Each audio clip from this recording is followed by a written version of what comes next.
Persona, persona, persona. Prósopo. Persona de mi corazón. Jen. Regálame todas las historias. Jackson. Pa' terminar mi canción.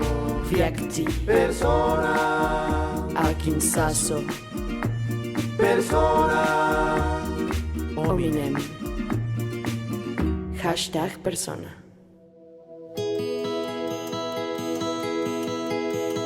La palabra persona expresa la singularidad de cada individuo de nuestra especie. Cada persona es valiosa en sí misma sin importar su origen, su estrato social, el color de su piel o su trabajo. Las personas son seres creativos. Algunos pintan, otros hacen escultura, cerámica, bordados. En sus creaciones reflejan su cultura, emociones y los diversos panoramas del mundo que los rodea. Estas expresiones se materializan de distintas formas. Algunas son ornamentales y otras son testimonios históricos que representan su pasado y lo vivido según su cultura y sus creencias. Manifestaciones que se plasman en objetos de uso cotidiano como vasijas, telares, piedra, hueso, y donde podemos apreciar un paisaje, una boda o una batalla.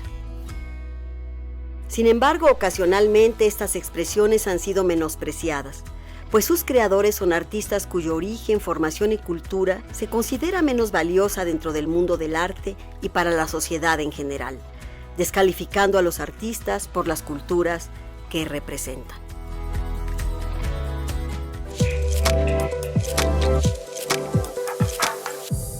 Bienvenidas y bienvenidos a Hashtag Persona, un programa sobre ti, ellas, ellos, todas y todos. Hoy hablaremos sobre artistas plásticos. La presencia del arte en la historia de la humanidad se desarrolló prácticamente al mismo tiempo que las personas. El arte comenzó a evolucionar y a presentar una necesidad humana de dejar plasmada la historia o parte de ella en una cueva, un cuadro, una prenda, un objeto. Con el paso del tiempo, los utensilios creados a necesidad personal empezaron a tener un sello propio de aquel que los creaba. Sin embargo, estas manifestaciones a menudo se han dividido y clasificado en categorías, dando mayor valía a unos y descalificando a otros, donde predomina un criterio eurocentrista, clasista y racista hacia los diversos temas, expresiones e imágenes de los artistas y sus obras. La llegada de los españoles en 1519 trae consigo un choque cultural junto con una nueva visión cosmogónica y religiosa, así como nuevos usos y costumbres impuestos en todas las capas de la sociedad novohispana. Europa impuso una religión, una estructura de poder y un valor estético que sustituyó y prohibió las manifestaciones pluriculturales del continente americano. Para el siglo XIX, la llegada de artesanos de origen europeo trajo consigo todo un bagaje de sistemas de organización y técnicas que se mezclaron con las costumbres indígenas de producción. La sociedad colonizada producía con otras técnicas, pero también con otros patrones estéticos y simbólicos. Resultado que con el tiempo produciría un mestizaje no exento de discriminaciones, al que pronto se integrarían inmigrantes libres o forzados de diversas nacionalidades, colores y oficios. Para conversar acerca de los artistas plásticos y el arte popular, quiero darle la bienvenida a nuestras personas invitadas.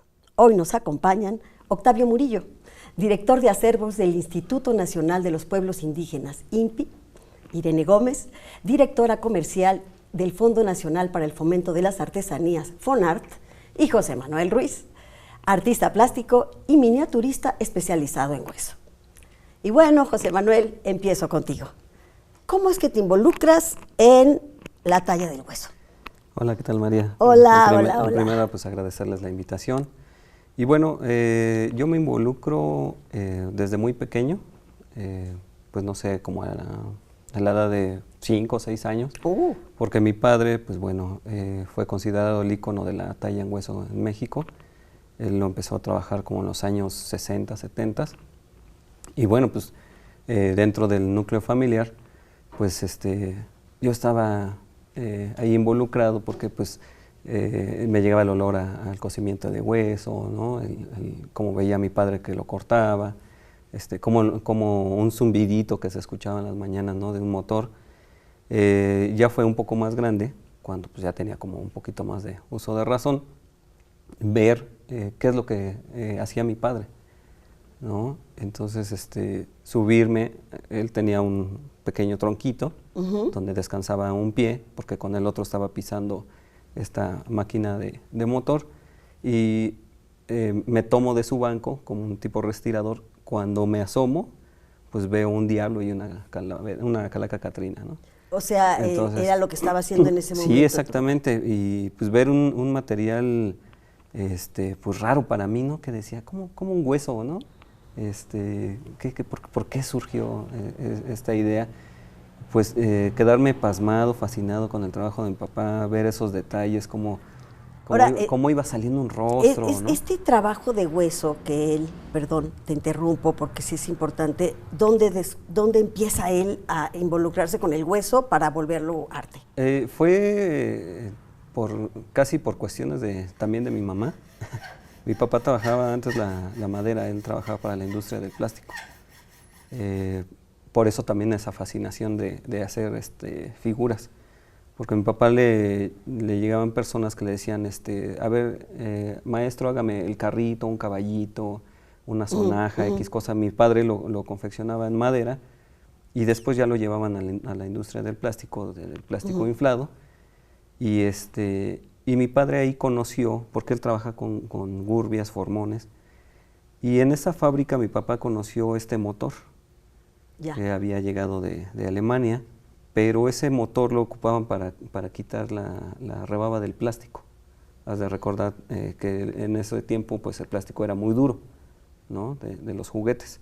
Entonces con esa máquina se quitaba la rebaba del plástico, y mi mamá fue un día que hace un mole de olla y sale el chambarete, y mi papá dice, qué bonito material, voy a intentar trabajar con esto.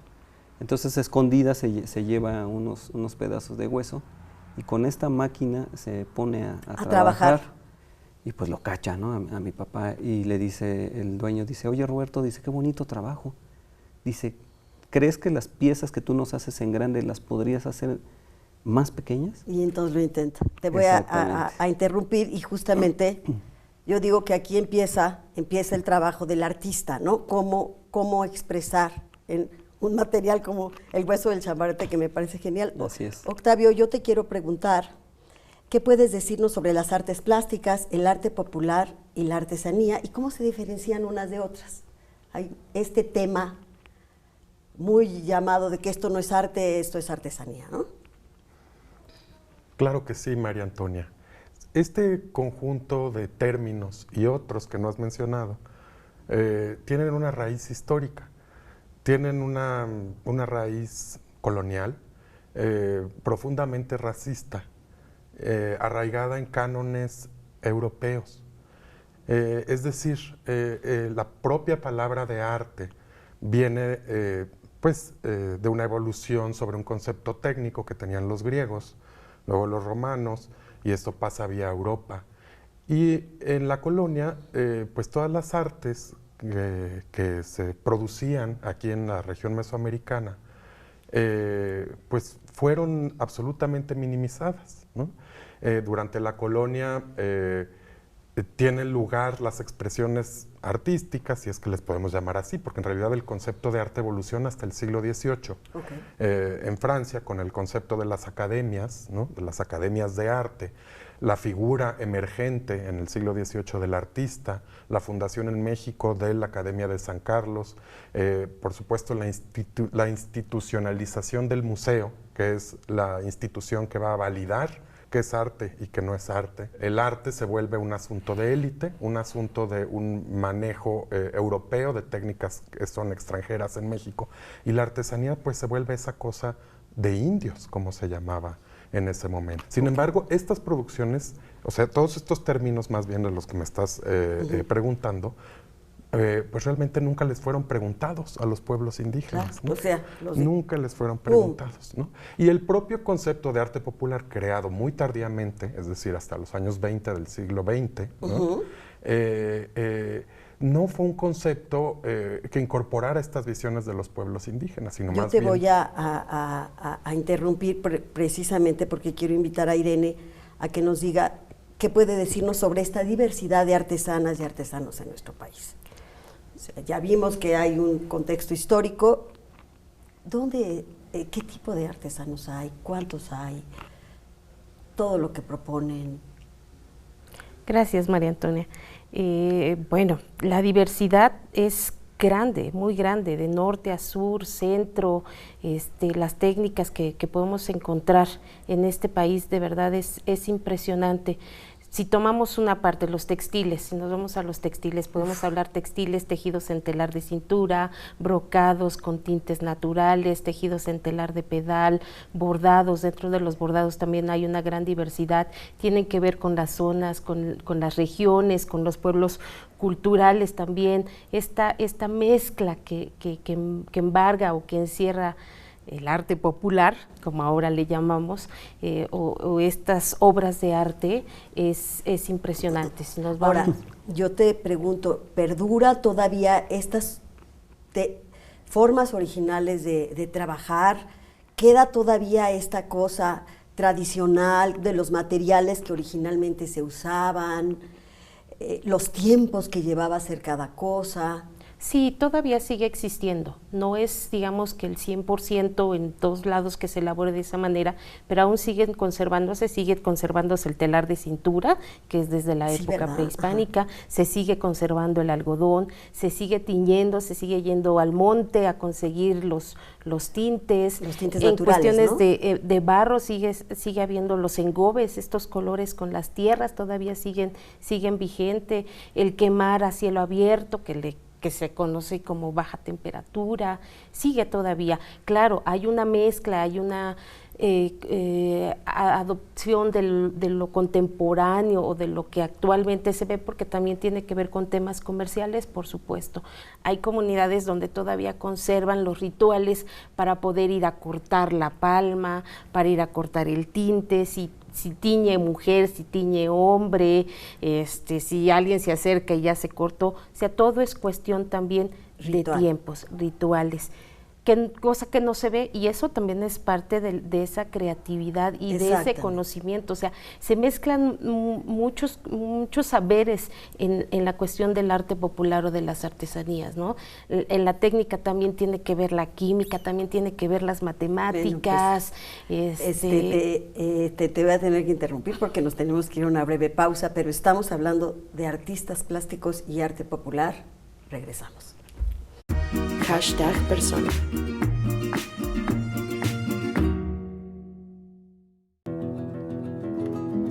A pesar de que la globalización y el sistema capitalista ha querido desplazar el trabajo artesanal, que no puede competir con una mano de obra barata, los talleres artesanales sobreviven. Muchos de ellos son y están en sus casas y son espacios donde se involucra toda la familia, ya sea por tradición o como parte del negocio artístico. Como en todo arte, los temas que inspiran al creador varían. La muerte, el amor, la vida cotidiana, la naturaleza y sus distintos cambios, la gastronomía como ritual, la vida en el campo, la reinvención en lo místico y en lo profano, la Virgen de Guadalupe o la famosa Catrina, personaje creado por José Guadalupe Posada en el siglo XIX, que hasta la fecha representa una parte importante de nuestro folclore. El artista popular y los artesanos viven un trabajo de resistencia. Luchan contra una sociedad clasista, racista y discriminatoria en la que los valores artísticos y comerciales están determinados por visiones estéticas impuestas desde un criterio prejuicioso de los sectores privilegiados. Por ende, estas obras no se reconocen como lo que son, una manifestación artística cargada de tradición, historia, cultura, testimonios y huellas únicas e irreemplazables. Bueno, pues ya estamos de regreso, estamos hablando de la discriminación hacia los artistas plásticos. Y empiezo contigo otra vez, José Manuel. A pesar de que has recibido muchos reconocimientos internacionales el trabajo de ustedes, ¿tú has sentido discriminación en el mundo de las artes plásticas? Si lo vemos sistemáticamente, se podría decir que sí. porque por medio de las instituciones, ellos son los que nos ponen o nos catalogan, ¿no? Con algún nombre, por ejemplo, como el gran maestro del arte popular, ¿no?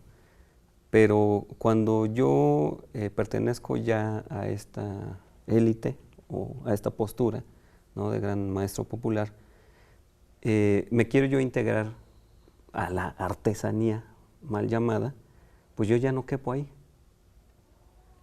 Pero si también quiero integrarme al ambiente del artista plástico, pues tampoco quepo ahí. ¿Por qué? Porque no tengo ningún estudio, porque no soy académico, ¿no? Y por medio de mi rubro artesanal, pues ahí ya soy catalogado no como la persona que hace las cosas en serie, sino que ya demuestra otra habilidad, demuestra otro concepto, demuestra otra necesidad de las personas, porque llegan diseñadores, porque llegan personas que tienen recursos económicos y te dicen, quítale aquí, agrégale allá, ponle esto, ¿no? Entonces ya es como otro concepto, ¿no? Es que sí es el arte popular, al final es como que tuviera otro nivel, ¿no? O sea, ¿y dónde está ese nivel? Pero más ¿no? abajo. Es arte, pero es popular. Yo por ejemplo, mi trabajo, pues lo considero pues un arte en concreto, que no necesita de muchos estereotipos o algunas otras cosas como para comprenderlo. Yo realizo piezas pues desde la vida cotidiana, desde mis pensamientos, desde mi niñez, de pláticas, de pasar por Michoacán, por Puebla, por Oaxaca. Claro, lo que ves. Y ver esos entornos, ¿no? Entonces, eso es lo que yo plasmo. Ok. ¿No? Y justamente, tocando el tema que le comenté yo a José Manuel, Octavio, ¿cómo se valora el arte popular en México? ¿Qué pasa con el arte popular? Sí, la valoración actual del arte popular es desigual. Hay personas que valoran mucho el trabajo artesanal, que realmente nos gusta, que lo empleamos hasta como decoración, ¿no? Pero estoy hablando de una valoración por externos, ¿no? En las comunidades la valoración es diferente. La producción tiene diferencias en su producción, ¿no? De entrada hay que ver si el arte proviene de una comunidad indígena, si se usa ahí, si solamente se usa para el comercio, ¿no? O cuál es su finalidad. Y de ahí cómo se valora hacia el exterior. Recordemos que esta categoría de arte popular fue construida para darle una finalidad económica, para dotarla de un valor adicional que fuera visto por externos, que es el gran público externo, ¿no? Para eso se fundaron las instituciones como el FONART, el Museo del INPI, en fin, bueno, del actual INPI, etcétera, ¿no? Entonces, la valoración es muy desigual. Hay gente que sigue diciendo estas cosas son menores, ¿no? Hay gente que por el contrario dice estas cosas son mayores, ¿no? Justamente la experiencia que tenemos ahora en Bellas Artes dice eso. Estas son artes, son bellas artes, ¿no? No todo lo que se produce, evidentemente, hay piezas que tienen cualidades especiales, ¿no? Muchísimas gracias, Octavio. Irene, ¿cómo sobreviven los talleres de artesanías en México? Sobreviven, siguen vigentes. Creo que sí ha costado que estén ahí, que sigan transmitiendo, porque es un conocimiento que se transmite de generación en generación, y hubo un lapso en donde el maestro artesano decía, estudia porque no quiero que hagas esto, porque esto no vale, ¿no?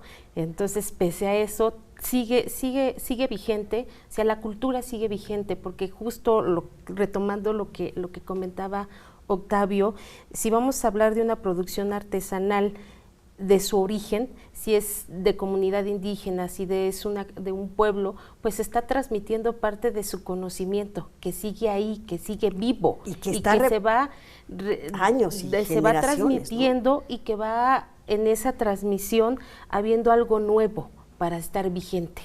Entonces, siguen estas comunidades, siguen estos talleres, siguen vivos, y creo que parte de nuestro compromiso como sociedad es justamente ir haciendo a un lado esa discriminación, que por ser indígena, que por ser artesanía no vale, no tiene la altura para estar en una mesa, para vestirse y estar de manera elegante, para ataviarse con los objetos. Creo que hay que ir construyendo esos caminos para ir quitando esa discriminación que yo retomo esta parte de Octavio, ¿no? Pero todavía siguen vigentes. Hablando de herencias, José Manuel, ¿cómo te defines dentro del mundo del arte y qué influencia ha tenido para ti Roberto Ruiz, de quien eres heredero? Me defino como un creador, ¿sabes? Okay. Porque día con día me levanto a tomar mi material y doy rienda suelta pues a lo que venga a mi mente, ¿no? Estoy muy agradecido con mis principales herramientas, que son mis ojos, mis manos, ¿no? Y de ahí pues el sentimiento y te digo lo que vaya yo creando. La verdad no me considero yo como un artista porque considerarme así a lo mejor me puede etiquetar en el de ya pasó su tiempo o ya sus piezas ya no son consideradas como esto, ¿no? Más que nada es dar rienda suelta a un linaje que me heredó mi padre, Roberto Ruiz, y que lo traigo en mi ADN. Yo no sé dibujar, yo no sé modelar, nunca he tenido una clase de eso, pero sin embargo es como les comento a las personas, tú dame un cacho de hueso y puedo hacer infinidad de cosas, ¿no? Muchas gracias, José Manuel. Octavio, ¿por qué es importante para las personas artesanas haber expuesto su trabajo en el Palacio de Bellas Artes recientemente? Sí, claro, María Antonia. Esto fue un ejercicio muy sui generis, primero, desde hace mucho tiempo, muchos años, muchas décadas. Fue un ejercicio en el que se cuestionaron los cánones, justamente de lo que hablábamos, ¿no? Este canon dominante, imperial, etcétera, ¿no? En contra de los cánones que cada cultura tiene, ¿no? A lo mejor canon es una palabra muy elevada, pero cada cultura es dueña de su propia historia, de su propia estética, de sus propias nociones, y esas son las que se reproducen en las piezas que llamamos de arte popular, ¿no? De eso se trató la exposición de Bellas Artes, de reconocer esta diferencia de cánones, ¿no? Ya Irene nos hablaba un poco de diversidad. Bueno, pues en México tenemos una diversidad indígena que está protagonizada por 68 pueblos distintos, con 68 lenguas, 68 maneras de ver el mundo, ¿no? 68 concepciones propias del arte, ¿no? Y las concepciones del arte sí tienen diferencias respecto al canon dominante, ¿no? Sí tienen que ver con una utilidad de las cosas en el contexto, con un sentido colectivo de la creación, a diferencia de lo que nosotros entendemos por arte, ¿no? Claro. Entonces, todas estas, también en la comunión de la forma plástica con el contexto en el que se desarrolla esa forma, ¿no? Porque una cosa puede pasar los objetos tienen voluntad propia, ¿no? Dentro del contexto, ¿no? Entonces, todas estas cosas fueron las que se trataron en Bellas Artes. Realmente, sin duda es un ejercicio muy importante de reconocimiento. Para ellos, ¿no? Ellos ver de repente su trabajo ahí, porque han tenido reconocimientos internacionales y nadie en México lo sabe, y se han visto y les han dado presidentes premios de otros países. La reina Isabel, que tiene obras de don Roberto Ruiz. Y evidentemente es muy importante empezar a darles esta calidad de que no es un arte menor. Y tú, Irene, ¿qué le dirías a las personas sobre el valor del trabajo de las artesanos y artesanas actualmente, así como su aportación a las artes plásticas? Bueno, tienen un valor, retomando lo que comenta Octavio, pues un valor comunal. Estamos hablando de un conocimiento de una comunidad, de un pueblo, estamos hablando de conocimiento de técnica, de ciencia, están involucradas muchas ciencias que nosotros quizá desde afuera vemos que son científicas, ¿no? Las matemáticas, la física, la química, están mezcladas ahí, y también esta parte creativa, también esta parte que, si bien son objetos comunales que responden a la comunidad, también responden a la creatividad del propio artista que lo está haciendo, ¿no? El artista artesano, para no dejar de lado la palabra, porque creo que tiene que ver con esta parte parte manual y que es una gran aportación a la sociedad, o sea, es parte de lo que nos identifica como país, ¿no? Esta gran diversidad, que cada pueblo es un pensamiento diferente,